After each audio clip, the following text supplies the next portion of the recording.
Why am I still alive? That question drilled into my skull over and over again, echoing through the smell of burning flesh, the screech of twisted metal, and the lifeless bodies scattered around me. I opened my eyes. I had no idea where I was. I tried to breathe, but the air was thick, choking a mix of fuel and charred skin that made my lungs feel like they were about to burst. In front of me was a body, the face unrecognizable, the eyes wide open as if still in disbelief that life had left. I couldn't look for long. Every time my gaze landed on another human form, it felt like something was crushing my heart. I kept asking myself, is this real? There were no screams at that moment. No cries for help. No words, just the deafening replay of an explosion ringing in my ears like a film reel jammed and frozen. Everything was still. Everything was silent. It was just me and fear. I looked at my hands. Blood. I wasn't dead. I could still feel my body trembling. But if this was what it meant to be alive, why did it feel like hell had just opened up? I started dragging myself out of that wreckage inch by inch. Shards of debris. Seatbelts. The soft crackling of electrical sparks. Every movement felt like I was stepping on what used to be someone. I heard a voice calling out in the distance. Then silence again. I couldn't tell if it was real or just my mind clinging to the last echoes of a shattered world. I didn't yet understand what had happened. But I knew one thing for certain. This wasn't a dream. This was a piece of my life I never imagined I'd survive to tell. I picked up a name tag lying at my feet. It wasn't mine. I didn't know the person it belonged to. But I knew they wouldn't get another chance. And I still couldn't stop asking, why me? If you've ever wondered whether there's truly a line between life and death, what comes next will show you it's thinner than a heartbeat. And sometimes, that one heartbeat is the only thing that stands between you and forever. Take off. I felt a slight release in my chest, a lightness as if I was finally lifting off from everything that had weighed me down. Sunlight streamed in through the window, pale, golden, peaceful. Just for a few seconds. Then everything shifted. A small explosion. Then a high-pitched screech. The cabin pressure dropped instantly. Oxygen masks fell like cold white serpents. Passengers screamed. Children cried. Someone yelled, "Oh God," in Hindi. I turned my head and saw Ajay unbuckling his seatbelt, reaching forward to help someone. I didn't get the chance to call his name. The plane tilted hard to the left. A deafening blast tore through all sound. Then silence. Not silence in my ears, but the kind that exists when time itself splits in two. I felt my body being pulled downward, like falling into some invisible abyss. And for a moment, I thought that was it. I thought I had died. But no, what I lost wasn't my life. It was the illusion that I had ever been in control of anything at all. It all happened in 59 seconds. Can you believe that? Not even a full minute. From the moment the plane left the ground to the moment it exploded into pieces, taking 241 lives with it. All those dreams, plans, promises, and hopes gone in less time than it takes to play a jingle on the radio. But the most haunting question wasn't what happened. It was, what did I see when time came to a stop? There was no more explosion. No more screams. No sound at all. Just a vast, endless whiteness. My eyes were open, but I could see nothing. My ears were listening, but I could hear nothing. At first, I thought I had lost consciousness. But I hadn't. I was awake, strangely, terrifyingly awake. I couldn't feel my body. No pain. No weight. No heartbeat. And yet, no fear either.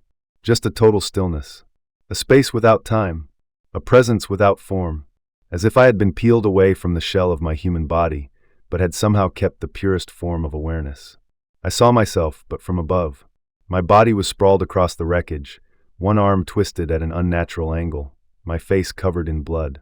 I saw it and didn't feel pain. I knew it was me, but I no longer felt connected to it. That feeling was both foreign and strangely familiar. Like looking into a mirror and seeing your reflection, but feeling no desire to step back into it.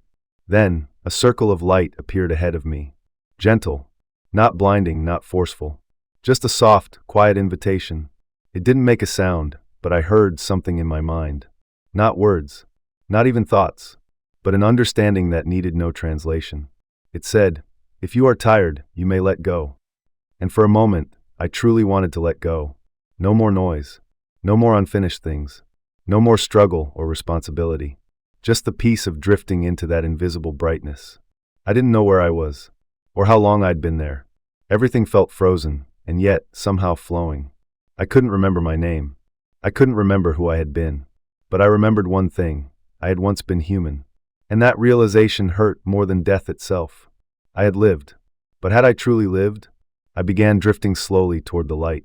There were no footsteps, no movement, only intention, as if this place moved according to thought alone. Every question I asked was answered, not in words, but in pure knowing. I wondered, were the others here too? I wondered, could I go back? And then, I heard the first sound since everything had gone silent. It wasn't a voice. It wasn't a call. It was a cry. Soft. So soft. But it rang like thunder inside me. The cry of a child. I turned toward the sound, or rather, toward the sense that someone was there. In that silent, infinite white realm, there were no clear shapes, no physical objects, but something was approaching. Not with footsteps, but with feeling. A small presence. Gentle. Warm. A young soul. A child. I couldn't see its face. But I knew it was a child.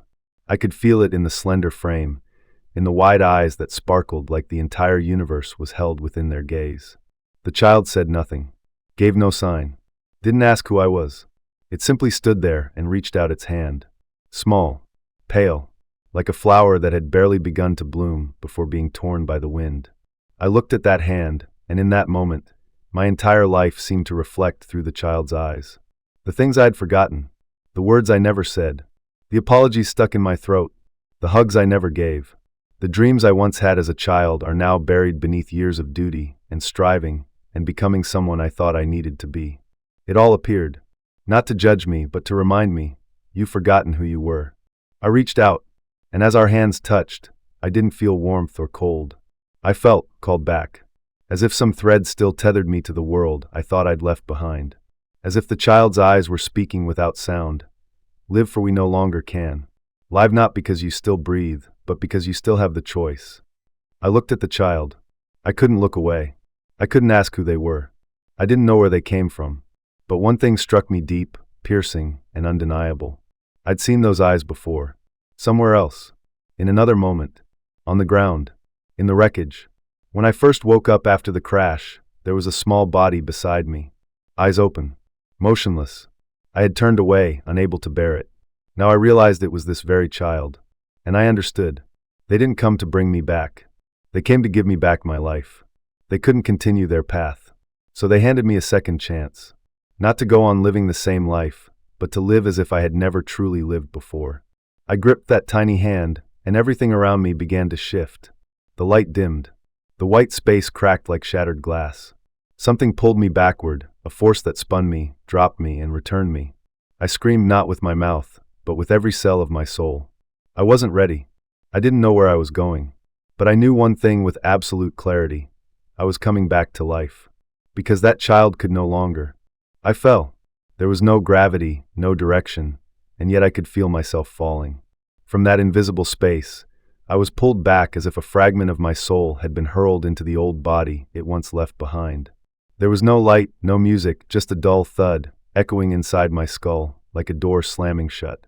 And then came the pain, a violent pain erupting from within, as if every nerve in my body was waking up and screaming in unison, "You're alive." My chest seized. I gasped for air. It was thick, acrid, heavy like lead. I coughed uncontrollably, every breath like inhaling smoke and metal. My entire body felt as if it had been pummeled 100 times over, each impact leaving wounds too deep for the eye to see. As I struggled to sit up, the world around me spun. Scattered across the wreckage were lifeless bodies, frozen like dolls abandoned mid-movement by time itself. Shards of metal jutted from the ground. Small fires still flickered along the torn-open fuselage. The stench of burning flesh, jet fuel, and blood blended into something heavier than memory. I panicked. I didn't know where I was. I didn't know what had just happened. All I knew was that if I stood still for one more second, I might never rise again. So I ran. Without thinking. Without looking back. I ran as if survival was the last instinct my body remembered. I leapt from the plane, just as the flames began to spread. I only remember my feet hitting the earth, buckling beneath me, and rolling to the side. But somehow I got up. My body ached. Blood streamed from my temple and leg. Yet I could walk. I walked away from the crash site, not understanding how my body still functioned. Maybe it was the shock, or maybe it was the promise I hadn't yet fulfilled. The local villagers were the first to reach me. An elderly man rushed over and draped his coat around my shoulders. A young woman helped me into the back of a small truck. They didn't ask who I was. They didn't ask where I came from. They simply saw that I needed saving. Minutes later, I was transferred to an ambulance and taken directly to the civil hospital in Asarwa. By then, I couldn't cry anymore. But one question kept looping in my mind. Did anyone else make it out alive? I woke up again in the hospital. My throat burned. My eyes were swollen shut. My leg was in a cast. A young local nurse leaned down and whispered, "You're the only one who survived." I didn't understand. I stared at her as if she'd just said something absurd. But she repeated it. No one else from that flight made it. And I broke down. Not physically, but in spirit. I wept not loudly, but silently. My tears flowed like a quiet stream cutting through the stone inside me, the stone I didn't even know was there. I didn't feel lucky. I felt hollow, as if every part of the world I once knew had vanished in those 59 seconds. But within that emptiness, a faint voice began to rise inside me again. A question I had asked before, only now it carried an entirely different weight. Why am I still here? I sat on a stone bench in the hospital courtyard and looked up at the sky. And for the first time, the sky wasn't just the sky. It was a chance, a mirror, an open door. And I began to cry, not the tears of someone lucky to survive, but the tears of a soul returned to itself.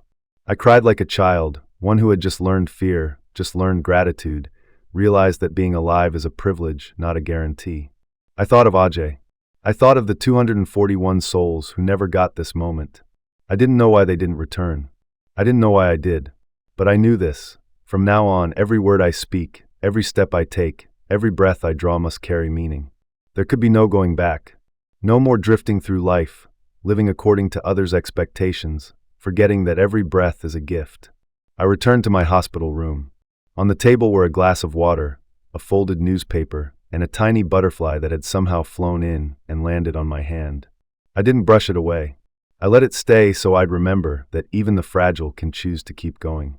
I looked in the mirror and for the first time, my eyes weren't lost. They weren't tired. I saw someone who had died. And someone is alive. I'm not who I used to be. That man was buried in the wreckage. Someone new was born in the eyes of a child, in the touch of a cold hand that pulled me from the unseen. In the moment I realized that living isn't about stretching time, but about touching the meaning hidden inside each second. You might be alive, but have you ever died? Have you ever seen yourself from the outside? Have you ever asked, who am I, if everything I know is taken away in a single minute? If not, then live. Live like you have no time. Live like each second is the first time you've opened your eyes. Live like you've just come back from the dead. My name is Vishwash Kumar Ramesh. I was the sole survivor of Flight AI 171. But I am not someone who lives. I am someone who once died. Are you truly living? Or are you still waiting for a fall to finally wake you up?